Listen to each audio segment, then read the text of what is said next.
Avez-vous déjà pensé à ce qu'une simple photographie peut cacher? Et si derrière un sourire d'enfant se dissimulait toute une vie volée? Nous sommes à Lyon, en 1931. Une famille d'industriels pose fièrement devant leur demeure. Mais sur le bord de l'image, presque invisible, se tient une petite domestique de 12 ans, les mains bandées, le regard trop grave pour son âge. Son nom est Léonie Martel. Elle ne parle plus depuis qu'elle a 6 ans. Et ce que personne ne pouvait imaginer, c'est que des années plus tard, ces mêmes mains abîmées écriraient des mots capables de bouleverser tout ce qu'on croyait savoir sur la charité, la dignité et la justice. Ce que vous allez entendre maintenant est une histoire dramatisada, inspirée de notre réalité. Un récit où la douleur se transforme en force et où le silence devient enfin une voix. Restez jusqu'à la fin pour comprendre comment une enfant effacée est devenue la femme qui a refusé que d'autres le soient à leur tour. Abonnez-vous à la chaîne, laissez un j'aime et dites-nous dans les commentaires de quelle ville vous regardez cette vidéo. Chaque histoire que nous racontons ici porte un fragment de mémoire, un écho du passé qui parle encore d'humanité. Lyon, 1931. Une photographie de famille devant une demeure bourgeoise. Au centre, les Duvallon, industriels textiles respectés. À droite, presque hors cadre, les domestiques alignés.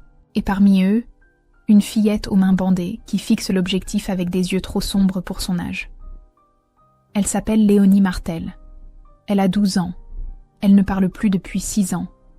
Et ce que personne ne sait en regardant cette photo, c'est que dans 7 ans exactement, ces mêmes mains blessées tiendront un cahier qui changera tout.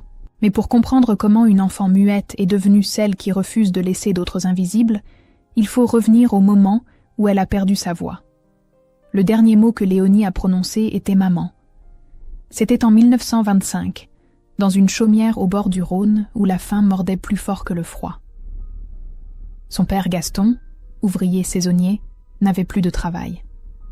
Sa mère Aline, lavandière, avait les mains gercées jusqu'au sang à force de frotter le linge des riches dans l'eau glacée de la rivière. La mauvaise récolte avait tout emporté. Les dettes s'accumulaient comme des pierres sur la poitrine. Un intermédiaire de la ville était venu avec une proposition qui ressemblait à un miracle. Une famille honorable de Lyon cherchait une petite fille pour aider à la maison. En échange, elle aurait un toit, de la nourriture, des vêtements propres, et surtout, la promesse d'une éducation. Aline avait secoué la tête en pleurant. Mais Gaston avait regardé sa fille de 6 ans et avait vu autre chose qu'une enfant. Il avait vu une bouche de moins à nourrir. Le jour du départ, Léonie ne comprenait pas pourquoi sa mère pleurait tant. L'homme de la ville lui avait souri en disant qu'elle allait vivre dans une belle maison, qu'elle apprendrait à lire, qu'elle deviendrait quelqu'un. Dans la carriole qui l'emmenait vers Lyon, elle avait tourné la tête une dernière fois vers la silhouette de sa mère qui rapetissait sur le chemin. Elle avait voulu crier maman, mais seul un souffle était sorti, comme si son corps savait déjà ce que son esprit refusait d'accepter. Elle ne reverrait plus jamais cette femme aux mains gercées qu'il avait portée 9 mois et abandonnée en 6 ans. La maison du Vallon était immense. Des fenêtres hautes comme des cathédrales, des escaliers de pierre qui résonnaient sous les pas, des rideaux de velours qui sentaient à la cire et l'argent. Madame Madeleine du Vallon l'avait regardée de haut en bas, avec une expression que Léonie mettrait des années à déchiffrer. Ce n'était pas de la pitié. C'était de la satisfaction. Comme quelqu'un qui vient d'acquérir un outil utile à bon prix. La gouvernante, Madame Fournier, une femme sèche au visage de granit, avait saisi Léonie par le bras. Pas de caresse, pas de sourire, juste une poigne ferme qui disait déjà tout ce qu'il fallait savoir sur cette maison. Tu es ici pour travailler. Tu dois être reconnaissante. Tu n'as pas le droit de te plaindre. Sans nous, tu serais morte de faim. Le premier soir, on avait montré à Léonie le grenier où elle dormirait. Un matelas mince sur des planches, une couverture trouée, une lucarne qui laissait entrer le vent d'hiver. En bas, elle entendait les rires des enfants du Vallon dans leur chambre chaude. Elle s'était recroquevillée sous la couverture et avait essayé d'appeler sa mère. Mais aucun son n'était sorti. Juste un sanglot silencieux qui lui déchirait la gorge.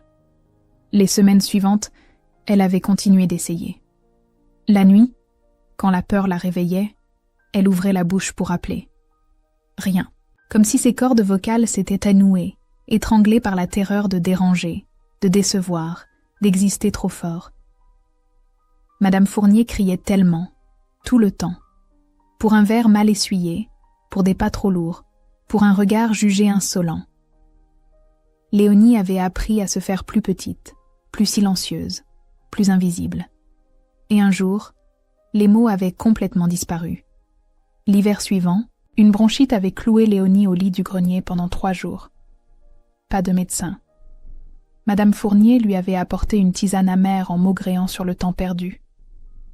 Quand la fièvre était tombée, la voix n'était pas revenue.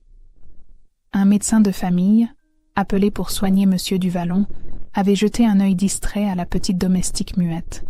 « C'est nerveux », avait-il dit en haussant les épaules. « Ça lui passera. Ou pas. » Ça ne changeait rien. Pour les Duvallon, c'était même mieux. Une enfant muette était une enfant docile. Des mains utiles sans bouche pour se plaindre. Parfait. La routine avait avalé Léonie comme un monstre silencieux. Debout, avant l'aube, quand le ciel de Lyon était encore noir et que le froid mordait les joues, descendre les escaliers de service, les pieds nus glacés sur la pierre. Allumer le fourneau avec des doigts engourdis. Remplir les seaux d'eau à la pompe du jardin, des seaux qui pesaient presque autant qu'elle à 7 ans, qui lui arrachèrent les épaules, qui laissaient des marques rouges sur ses paumes. Frotter les sols à genoux avec du savon de soude caustique qui brûlait la peau, qui faisait naître des cloques, qui transformait ses mains d'enfant en mains d'ouvrière.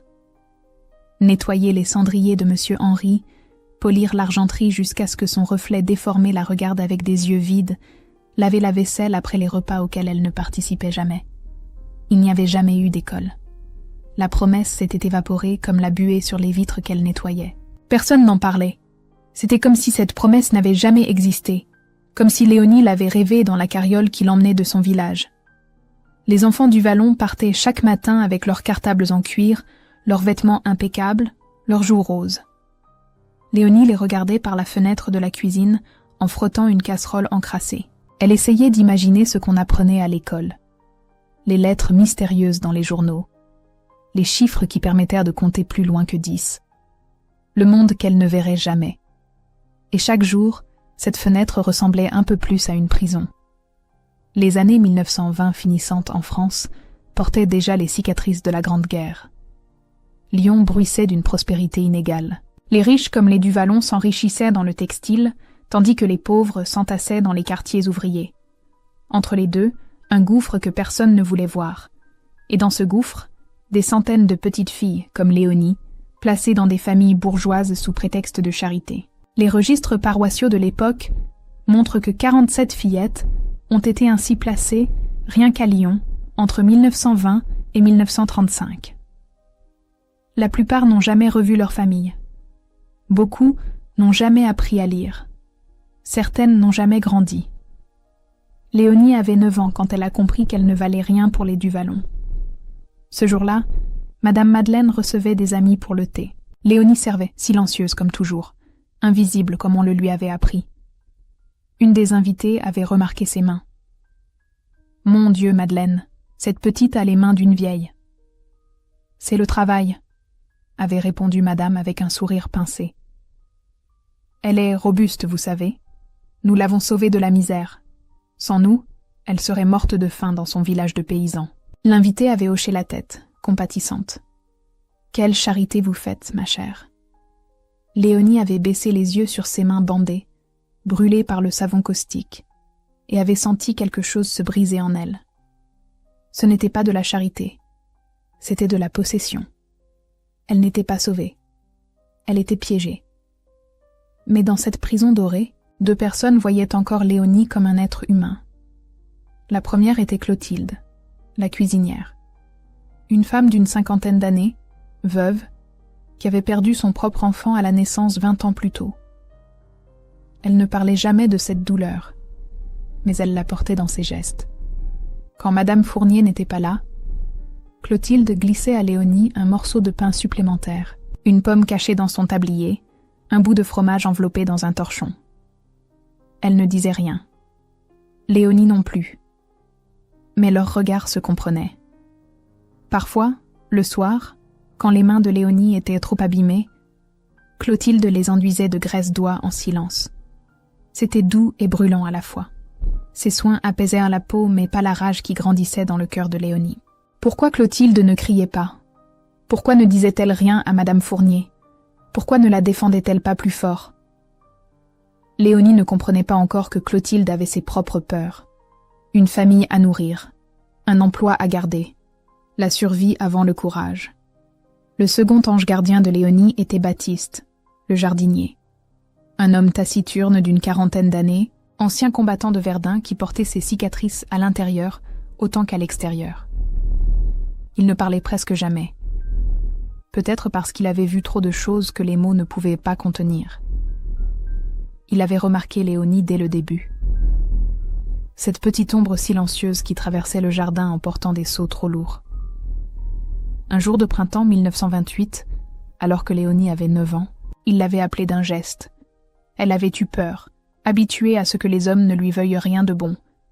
Mais Baptiste s'était contenté de lui montrer une fleur, une violette. Il avait fait le geste de la sentir, puis avait touché son cœur. Modestie, avait-il articulé sans voix. Puis il avait montré une rose. Amour, un jasmin, grâce. Léonie avait compris. Il lui donnait un langage, pas celui des mots qu'elle ne pouvait plus prononcer, mais celui des fleurs qui poussaient malgré tout. Pendant des mois, Baptiste avait enseigné à Léonie la langue secrète du jardin. Quand elle était triste, elle touchait une pensée sauvage. Quand elle voulait dire merci à Clotilde, elle laissait une violette dans son tablier.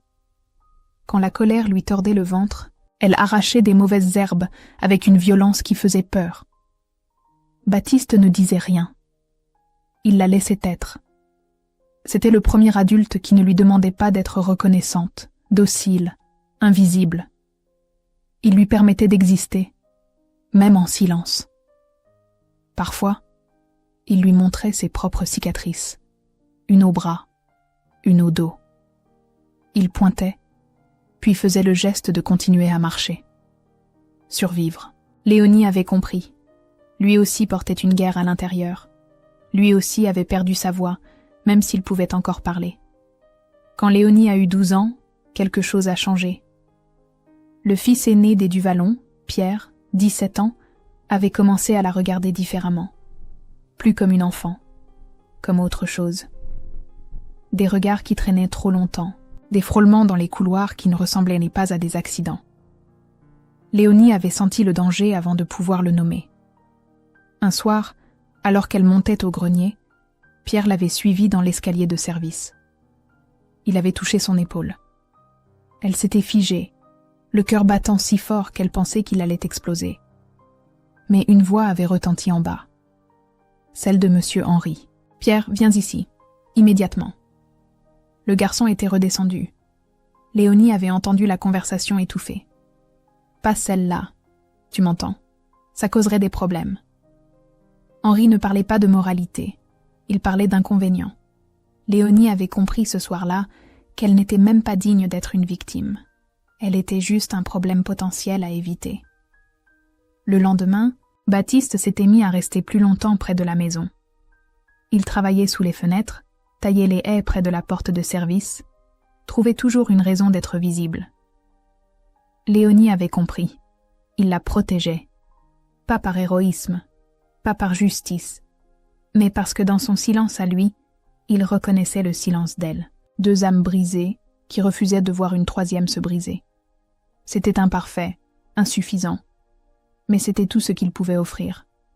Et pour Léonie, c'était déjà immense. La photographie de 1931 a été prise un après-midi de mai. Un photographe professionnel était venu immortaliser la famille Duvallon pour le journal local. Article sur les industriels lyonnais qui font la fierté de la ville. Madame Madeleine avait insisté pour que tous les domestiques soient présents. Cela fait respectable, avait-elle dit. Cela montre qu'on traite bien nos gens. Léonie avait été traînée dans le patio, vêtue d'un tablier trop grand, les cheveux tirés en arrière. Elle avait 12 ans mais en paraissait 9. La malnutrition chronique, le travail excessif, Le manque de sommeil avait ralenti sa croissance. Elle ressemblait à une poupée cassée qu'on aurait tenté de rafistoler. Sur la photographie, on la voit à peine. À droite, presque hors cadre, alignée avec les domestiques adultes. Ses mains sont croisées devant elle, et même sur le cliché en noir et blanc, on distingue les bandages, des bandes de tissu blanc qui cachent mal les brûlures chimiques du savon de soude. Ses pieds sont joints, trop petits dans des chaussures usées qui ont appartenu à quelqu'un d'autre. Son regard fixe l'objectif avec une intensité qui fait mal. Ce ne sont pas les yeux d'une enfant. Ce sont les yeux de quelqu'un qui a déjà compris que le monde est injuste et qu'il n'y aura pas de justice. La légende originale de cette photo, écrite par les Duvallon eux-mêmes, ne mentionne pas son nom. Juste personnel de maison, 1931. Même sur le papier, Léonie n'existe pas. Mais cette invisibilité allait devenir son arme. Parce que les invisibles voient tout. Et Léonie observait. Elle observait M. Henri compter son argent dans le bureau. Elle observait Madame Madeleine crier sur les fournisseurs qui osaient augmenter leurs prix. Elle observait les enfants du Vallon étudier leurs leçons, répéter leurs conjugaisons, lire des livres qu'elle ne pourrait jamais toucher. Et un jour, alors qu'elle nettoyait la cuisine, elle a vu quelque chose qui allait tout changer. Un journal usagé qui servait à emballer des légumes. Elle a regardé les lettres mystérieuses. Elle a reconnu quelques-unes. Le A, le E, le O, des formes qu'elle avait vues sur les livres des enfants du Vallon. Elle a pris le journal, l'a caché sous son tablier, l'a emporté dans le grenier. Cette nuit-là, à la lueur d'une bougie volée, Léonie a commencé à déchiffrer. C'était lent, frustrant, épuisant. Mais pour la première fois depuis 6 ans, elle avait un but.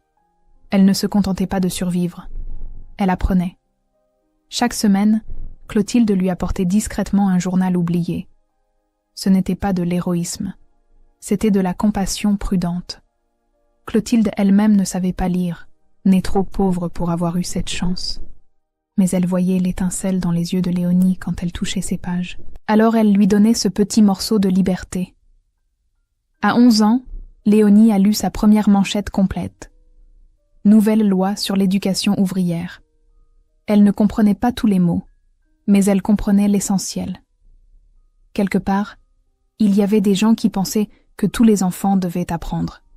Même les pauvres, même les filles, même elle.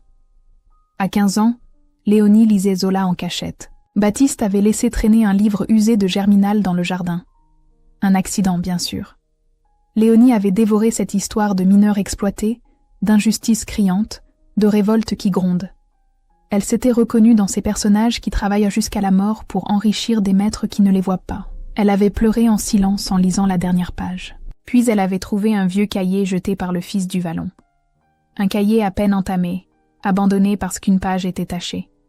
Pour lui, c'était un déchet. Pour elle, c'était un trésor. Elle avait commencé à écrire. D'abord des mots simples, fins, froids, seuls. Puis des phrases. Personne ne me voit. Je ne suis rien pour eux. Et enfin, à 16 ans, 3 phrases qui allaient changer sa vie. Je m'appelle Léonie Martel. J'existe. Un jour, je partirai. En 1935, alors que Léonie avait 16 ans, une jeune femme est entrée dans la maison du Vallon. Mademoiselle Renard, assistante sociale de la paroisse, organisait des œuvres de charité pour les familles bourgeoises. Elle était là pour discuter d'une collecte de vêtements pour les pauvres. Quelle ironie. Léonie servait le thé, silencieuse, invisible comme toujours. Mais Renard l'avait remarqué. Cette petite domestique trop maigre, trop jeune, avec des mains trop abîmées. Quand Madame Madeleine était sortie un instant, Renard s'était penché vers Léonie. « Tu vas à l'école, petite ?» Léonie avait levé les yeux, des yeux qui s'étaient remplis de larmes qu'elle n'avait pas le droit de verser. Madame Madeleine était revenue à ce moment-là. Elle est limitée, vous savez. Elle fait ce qu'elle peut ici. C'est déjà beaucoup pour elle. Renard avait hoché la tête, pas tout à fait convaincu. Mais elle avait trop de cas urgents. Trop de familles à visiter. Elle était partie en promettant de revenir. Cette promesse, elle l'a oubliée pendant 3 ans. Les années ont passé dans une routine de survie. Léonie grandissait, mais pas comme les autres filles de son âge. À 18 ans, elle était petite, maigre, marquée par les privations. Ses mains étaient celles d'une ouvrière de 50 ans. Ses épaules portaient des cicatrices de sauts trop lourds. Son dos était courbé par le travail incessant. Mais son esprit, lui, refusait de plier. Elle continuait de lire en cachette. Elle continuait d'écrire dans son cahier secret. Et surtout, elle continuait de répéter son mantra silencieux. Un jour. Elle ne savait pas quand ce jour viendrait, ni comment. Mais elle refusait d'oublier qu'il existerait. Cette obstination était tout ce qui lui restait. Parfois, la rage la submergeait. Une fois, elle avait cassé exprès une porcelaine de prix de Madame Madeleine. Elle l'avait laissée glisser de ses mains comme par accident. Le son du cristal explosant sur le sol avait été la plus belle musique qu'elle ait jamais entendue. Madame Fournier l'avait frappée pour ça. Une gifle qui avait fait saigner sa lèvre. Mais Léonie avait souri intérieurement. Pour une fois, elle avait agi au lieu de subir. C'était un acte de rébellion minuscule, pathétique même, mais c'était le sien. D'autres fois, la jalousie la rongeait comme un acide. Elle regardait par la fenêtre les enfants qui allaient à l'école avec leurs rires et leurs cartables. Elle les haïssait pour ce privilège qu'ils ne savaient même pas apprécier. Elle se haïssait elle-même pour cette haine. Léonie n'était pas une sainte. Elle était une fille brisée, qui tentait de tenir les morceaux ensemble avec de la rage et de l'espoir en proportion égale. En 1938, tout a basculé. Léonie avait 19 ans. 19 ans dont 13 passés dans cette maison. 13 ans de travail sans salaire, sans éducation formelle, sans enfance. 13 ans où elle avait été une possession, pas une personne. Mademoiselle Renard était revenue. Plus la jeune assistante sociale naïve de 1935. Maintenant, elle travaillait pour l'Association de protection de l'enfance lyonnaise, une organisation laïque qui commençait à questionner les pratiques d'exploitation domestique. Elle avait revu Léonie, même tablier usé, même silence, même main détruite, mais surtout, même regard. Ce regard qui disait « Je suis prisonnière sans pouvoir prononcer les mots ». Renard avait demandé à parler seule avec les domestiques. Clotilde, fatiguée de porter ce secret depuis 13 ans, avait craqué. Elle est arrivée ici, enfant. Ils ont promis l'école. Je n'ai jamais vu d'école. Elle travaille depuis qu'elle a 6 ans. Jamais un franc. Jamais un jour de repos. Elle dort dans le grenier comme un chien. Renard n'avait pas besoin d'en entendre plus. Elle avait vu assez de cas similaires pour reconnaître l'exploitation déguisée en charité. Elle avait contacté discrètement le curé de la paroisse Saint-Jean et un avocat lié à son association. Pas pour faire un scandale public. La bourgeoisie lyonnaise se protégeait entre elles, mais pour exercer une pression sociale. Parce qu'en 1938, même si les lois restaient au flou sur le travail domestique, l'opinion commençait à changer. Le Front populaire de 1936 avait semé des graines de conscience sociale. Maintenir une enfant pendant 13 ans sans éducation ni salaire, sous couvert de bienfaisance, devenait socialement inacceptable. Pas illégal, pas encore. Mais embarrassant. Et pour des gens comme les Duvalon, l'embarras valait tous les procès. Le jour de la confrontation, Léonie était dans la cuisine avec Clotilde quand elle a entendu des voix inhabituelles dans le salon. Elle a reconnu celle de Renard. Puis une voix masculine qu'elle ne connaissait pas. « Un avocat », a chuchoté Clotilde en pâlissant. « Ils sont venus pour toi. » Léonie a senti son cœur s'arrêter. Elle ne savait pas si c'était de l'espoir ou de la terreur. Clotilde l'a attrapée par le bras et l'a traînée près de la porte du salon, juste assez près pour entendre sans être vues. Ce qu'elles ont entendu allait changer tout. Monsieur Henri parlait d'une voix forte, indignée. « Nous avons sauvé cet enfant de la misère. Nous lui avons donné un toit, de la nourriture, une vie décente. Sans nous, elle serait morte dans son village de paysans. C'est de l'ingratitude que de remettre notre générosité en question. » Renard a répondu d'une voix calme mais ferme. « Vous avez pris une enfant de 6 ans. Vous lui avez promis une éducation. Elle a maintenant 19 ans. Elle ne sait ni lire ni écrire. » Léonie, cachée derrière la porte, a failli sourire amèrement, si seulement Renard savait qu'elle lisait Zola en cachette. Mais cette ignorance était sa protection. Madame Madeleine a pris la parole, sa voix coupante comme du verre. Elle est limitée, mademoiselle. Mentalement limitée. Nous avons fait ce que nous pouvions. Elle n'aurait jamais pu suivre une éducation normale. Nous lui avons offert ce qu'elle pouvait gérer. Un travail simple, un foyer stable. C'est déjà énorme pour quelqu'un comme elle. L'avocat a sorti alors des documents. Registres paroissiaux montrant que Léonie avait été placée à 6 ans avec promesse d'éducation. Témoignages de voisins qui confirmaient qu'elle travaillait depuis son arrivée. Certificats médicaux montrant ses mains déformées par le travail précoce. Le mutisme sélectif traumatique était décrit dans les manuels médicaux depuis la fin du XIXe siècle. Ce n'était pas une limitation mentale. C'était une réponse au trauma. L'avocat n'a pas accusé directement. Il a simplement dit, avec la précision d'un chirurgien, que la situation pouvait devenir problématique si elle était connue, que d'autres familles lyonnaises avaient déjà été questionnées, que l'Église elle-même commençait à réviser ses pratiques de placement, que si les Duvallon souhaitaient préserver leur réputation d'industriels honorables, il serait sage de régulariser cette situation délicate avec discrétion et dignité. Henri a blêmi. Madeleine a serré les dents. Le curé, présent en médiateur, a ajouté doucement qu'il y avait une solution simple.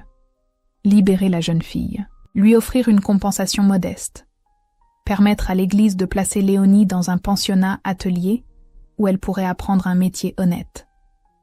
Tout cela en silence, sans publicité, pour le bien de tous. C'était l'offre qu'on ne pouvait pas refuser. Pas parce qu'elle était juste, mais parce que refuser signifierait le scandale. Et le scandale, pour la bourgeoisie lyonnaise, était pire que l'injustice. Monsieur Henri a regardé sa femme. Un regard dur, calculateur. Puis, il a dit, d'une voix froide comme la pierre, « Très bien, qu'on en finisse, qu'elle parte. Nous lui donnerons une petite somme pour éviter tout désagrément, mais qu'elle ne revienne jamais réclamer quoi que ce soit. C'est notre dernière générosité envers elle. » Léonie, derrière la porte, tremblait de tout son corps. C'était en train d'arriver. Après 13 ans, la porte de la cage s'ouvrait. Mais au lieu de joie, elle ressentait une terreur paralysante. Le monde extérieur était immense, inconnu, dangereux. Ici, au moins, elle savait à quoi s'attendre. La douleur était familière. La liberté, elle, était terrifiante. L'avocat a alors dit qu'il souhaitait parler à Léonie elle-même, pour s'assurer qu'elle comprenait et acceptait la proposition. Madame Fournier a été chercher la jeune fille. Quand Léonie est entrée dans le salon, tous les regards se sont tournés vers elle. Elle paraissait 15 ans avec sa silhouette d'enfant malnutri. Ses mains étaient croisées devant elle, cachant mal les cicatrices. Ses yeux, trop grands dans son visage trop maigre, allaient de visage en visage comme un animal traqué cherchant une sortie. Renard s'est agenouillé pour être à la hauteur de Léonie. Elle lui a parlé doucement. « Léonie, tu n'es pas obligée de rester ici. Nous pouvons t'aider à partir. Il y a un endroit où tu pourras apprendre un métier, où tu seras traitée avec respect. Est-ce que tu veux partir ou rester ici ?» Un silence épais a rempli la pièce. Madame Madeleine a souri avec condescendance. Vous voyez, elle ne comprend même pas la question. Pauvre petite, elle sait qu'elle est bien ici. Elle est reconnaissante. Elle ne partirait pour rien au monde. Renard a gardé son regard sur Léonie. Elle lui a tendu la main. « Montre-nous, si tu ne peux pas parler. Montre-nous ce que tu veux. » Les mains de Léonie tremblaient tellement qu'elle avait du mal à bouger. Mais lentement, très lentement, elle a glissé sa main dans la poche de son tablier. Elle en a sorti le cahier. Le précieux cahier usé qu'elle cachait depuis des années. Le cahier que personne ne savait qu'elle possédait. Elle l'a ouvert à la page qu'elle avait écrite et réécrite 100 fois, attendant ce moment, sans savoir s'il viendrait jamais. Renard a lu à voix haute, lentement, pour que chaque mot résonne dans le silence du salon. Je veux partir. Je veux apprendre. Je veux vivre. Les mots étaient tracés d'une écriture maladroite mais déterminée. L'écriture de quelqu'un qui a appris seul, dans le noir, avec pour seule arme sa volonté de ne pas disparaître complètement. Le curé a fermé les yeux. L'avocat a hoché la tête. Henri a pâli. Madeleine a tenté d'arracher le cahier des mains de Renard. Comment ose-t-elle? Elle nous a volé ce cahier. Elle a menti. Elle. Mais une voix a coupé Madame Madeleine. Une voix qu'on entendait rarement s'élever. Celle de Clotilde, debout dans l'embrasure de la porte. Non, assez. Elle a essayé de tenir sa voix ferme, mais elle tremblait. 13 ans que je regarde cet enfant mourir à petit feu. 13 ans que je me tais parce que j'ai peur de perdre mon travail. Mais là, non. Vous ne lui prendrez pas ça aussi. Laissez-la partir. Vous lui avez déjà tout pris. Laissez-lui au moins sa liberté. Le regard de Madeleine aurait pu tuer Clotilde sur place. Mais devant le curé, l'avocat et Renard, elle ne pouvait rien faire. Son pouvoir absolu dans cette maison s'effritait. L'avocat a regardé Henri droit dans les yeux. « Messieurs du Vallon, la décision vous appartient. Mais sachez que la ville parle. La paroisse questionne. Si vous souhaitez maintenir votre position dans la société lyonnaise, je vous suggère fortement de résoudre cette affaire avec élégance. » Henri a serré les mâchoires. Il a sorti de sa poche une liasse de billets. 200 francs. C'était ridicule. 13 ans de travail valaient bien plus. Mais c'était mieux que rien. C'était la clé de la cage. Léonie aurait pu refuser, exiger justice, compensation réelle. Mais elle a regardé Clotilde qui, dans l'ombre, hochait la tête doucement. « Prends et pars. Ici tu meurs, même en respirant. » Léonie a tendu sa main abîmée et a pris l'argent. Pas par lâcheté, par survie. Parce que la vraie justice n'existait pas pour les filles comme elle. Mais l'évasion, si. Le départ a été rapide, sans cérémonie. Léonie est montée au grenier pour la dernière fois. Elle a rassemblé ses quelques possessions. Le cahier. Un livre de Zola offert discrètement par Baptiste. Un mouchoir brodé que Clotilde lui avait donné un Noël.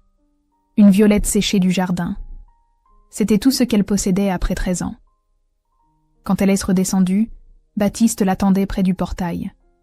Il ne l'a pas regardée dans les yeux. Il a juste touché son épaule une fois, rapidement. Un geste qui disait plus que 1000 mots. Survie. Continue. Ne les laisse pas gagner. Clotilde pleurait sans bruit dans la cuisine. Léonie est passée devant elle. S'est arrêtée une seconde. A touché sa main. Merci. Elle ne pouvait pas le dire avec des mots, mais Clotilde a compris. Puis Léonie a franchi le portail de la maison du Vallon pour la dernière fois. Le pensionnat Atelier Sainte-Thérèse était situé dans le quartier de la Croix-Rousse, ancien fief des Canuts lyonnais. C'était une institution tenue par des sœurs laïques et des anciennes ouvrières qui avaient créé un espace pour les jeunes filles en difficulté. Orphelines, anciennes domestiques, filles chassées de chez elles. Toutes avaient en commun d'avoir été invisibles et de refuser de le rester. On y apprenait la couture fine, la broderie, la dentelle. Mais aussi à lire, à compter, à tenir un budget.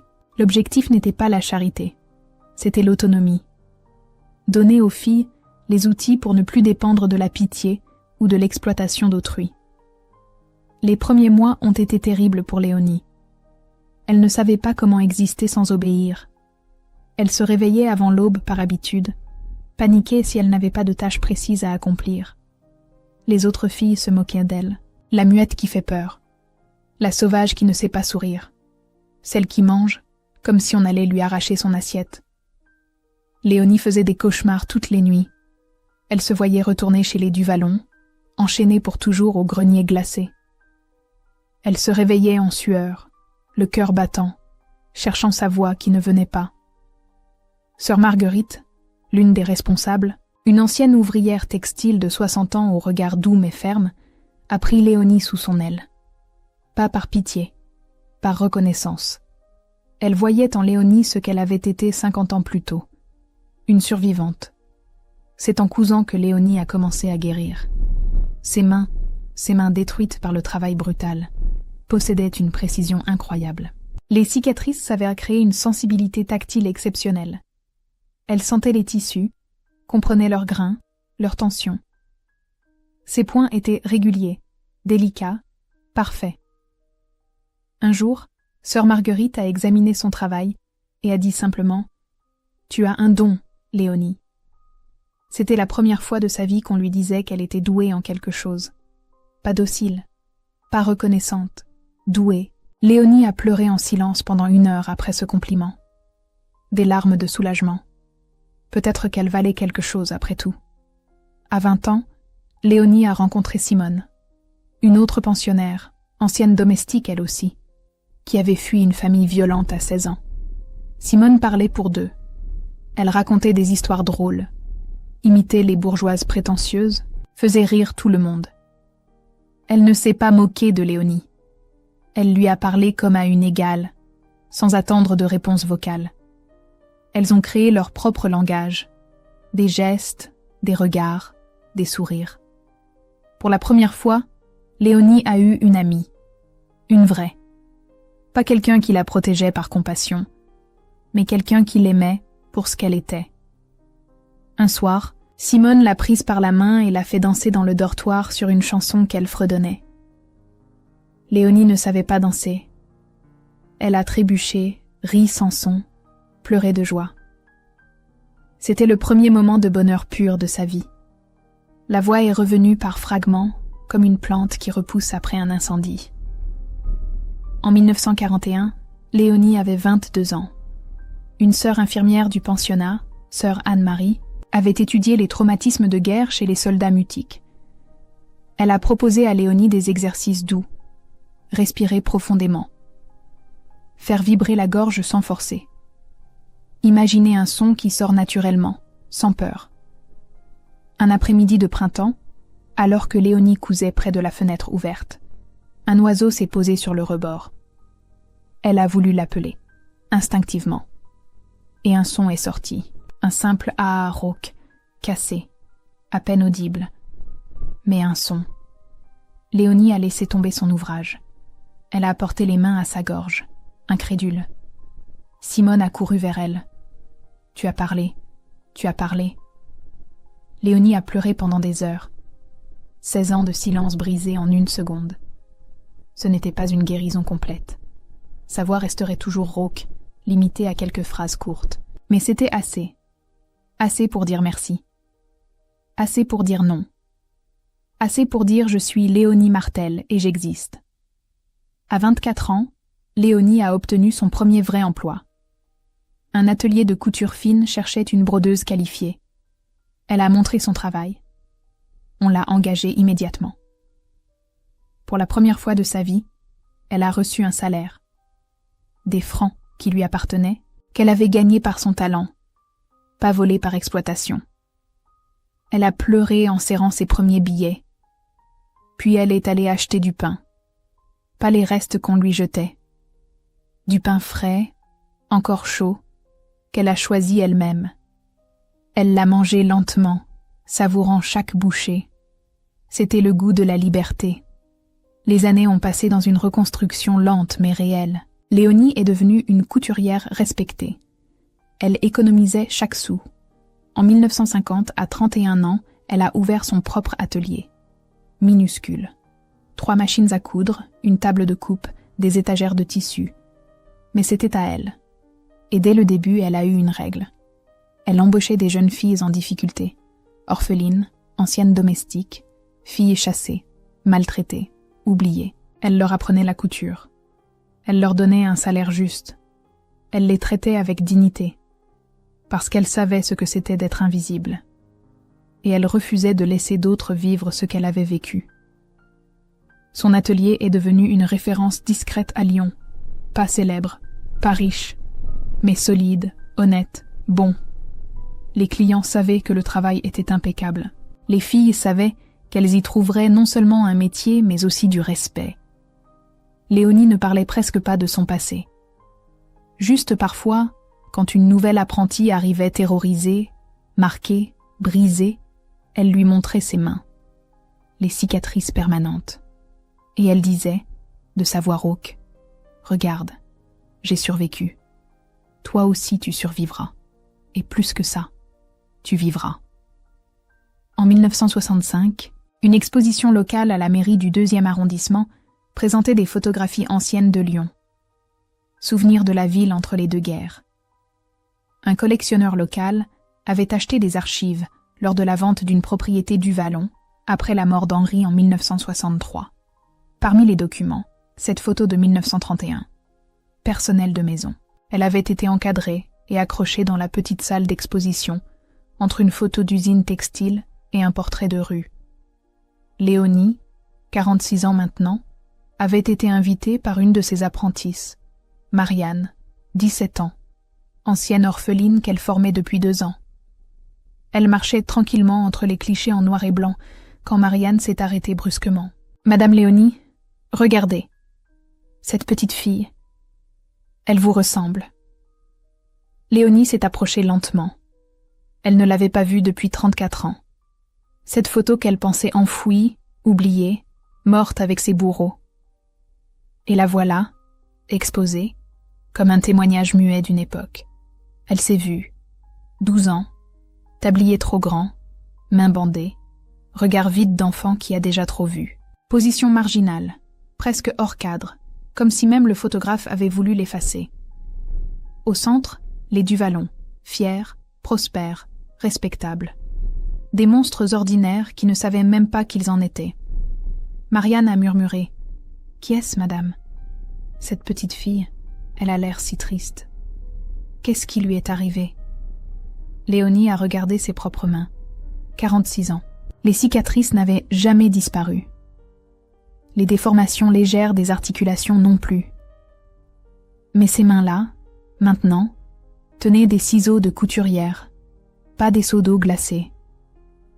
Ses mains créaient de la beauté au lieu de servir la laideur. Elle a regardé Marianne, cette jeune fille qu'elle avait accueillie 6 mois plus tôt, battue par son oncle, sans nulle part où aller, sans avenir. Cette jeune fille qui maintenant souriait, apprenait, rêvait.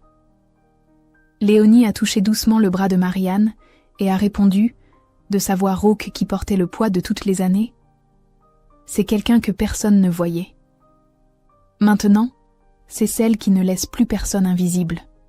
Marianne a regardé Léonie avec des yeux ronds. « C'est vous ?» Léonie a hoché la tête une fois. Marianne a pris sa main, celle aux cicatrices permanentes, et l'a serrée fort. « Vous avez sauvé ma vie, madame. Vous le savez, n'est-ce pas ?» Léonie a souri, un sourire triste mais réel. « Je n'ai pas sauvé ta vie, petite. Je t'ai juste aidée à la reprendre. C'est différent. » Elles sont restées là quelques minutes, devant la photo, 2 générations de survivantes liées par la même détermination. Puis elles sont parties, laissant derrière elles l'image figée d'une enfance volée, mais pas détruite. Léonie n'a jamais cherché à récupérer cette photo. Elle appartenait au passé. Ce qui comptait, c'était le présent. Son atelier employait maintenant 12 jeunes filles. Certaines restaient quelques mois, le temps de trouver leur voie. D'autres des années, devenant elles-mêmes des couturières confirmées. Toutes partaient avec un métier, une dignité et la certitude qu'elles valaient quelque chose. Léonie ne parlait jamais publiquement de son histoire. Pas d'interview, pas d'article, pas de médaille. Elle refusait d'être transformée en symbole. Elle voulait juste travailler, aider, transmettre. Quand Léonie est morte en 1982, à 63 ans, d'une pneumonie qui a emporté ses poumons fragiles en quelques jours, près de 200 personnes ont assisté à ses funérailles. Des anciennes apprenties devenues femmes, mères, grand-mères, des clientes fidèles, des voisins de quartier. La fille de Clotilde, qui avait appris le courage de sa mère cette journée de 1938. Le petit-fils de Baptiste, qui portait le prénom de son grand-père et connaissait l'histoire de la fillette muette que son aïeul avait protégée à sa manière imparfaite. Aucun du Vallon n'est venu. Leur nom s'était éteint avec Henri. Mais celui de Léonie vivait dans chaque fille qu'elle avait aidée à devenir elle-même. Sur sa tombe simple au cimetière de la Guillotière, on a gravé juste son nom et ses dates. Léonie Martel, 1919-1982. Pas de grands discours. Pas d'épitaphe poétique. Mais dans les cœurs de celles qui l'avaient connue, il y avait cette vérité. Elle avait transformé 13 ans d'invisibilité en 63 ans de présence. Elle avait pris la douleur qu'on lui avait infligée et l'avait changée en protection pour d'autres. Elle n'avait pas vaincu le système. Elle n'avait pas obtenu justice. Mais elle avait refusé de perpétuer le cycle. Et c'était déjà une victoire.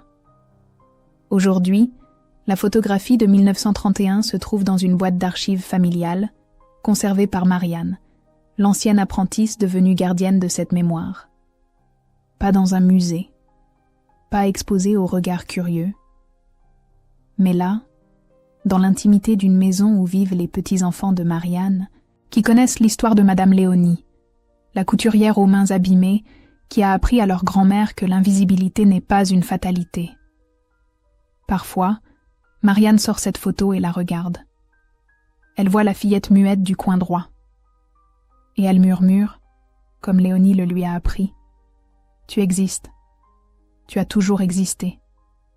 Et grâce à toi, nous existons toutes. » Cette histoire fictionnelle, inspirée de tant de destins réels, nous rappelle qu'il existe des cicatrices que le temps ne ferme pas, mais que la dignité peut transformer en lumière.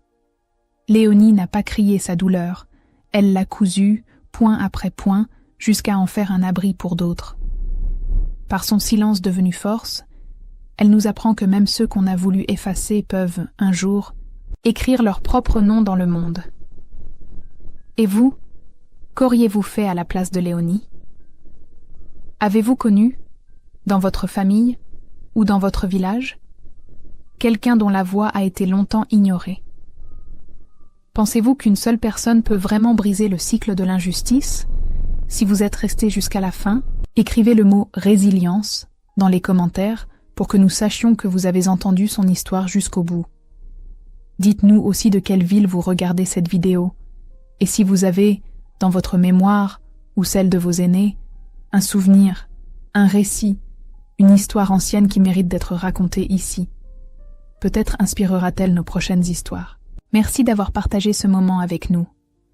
N'oubliez pas de vous abonner, d'aimer la vidéo, d'activer la cloche et de partager cette histoire autour de vous. Et si vous souhaitez continuer ce voyage à travers les destins oubliés, cliquez sur le lien du prochain épisode.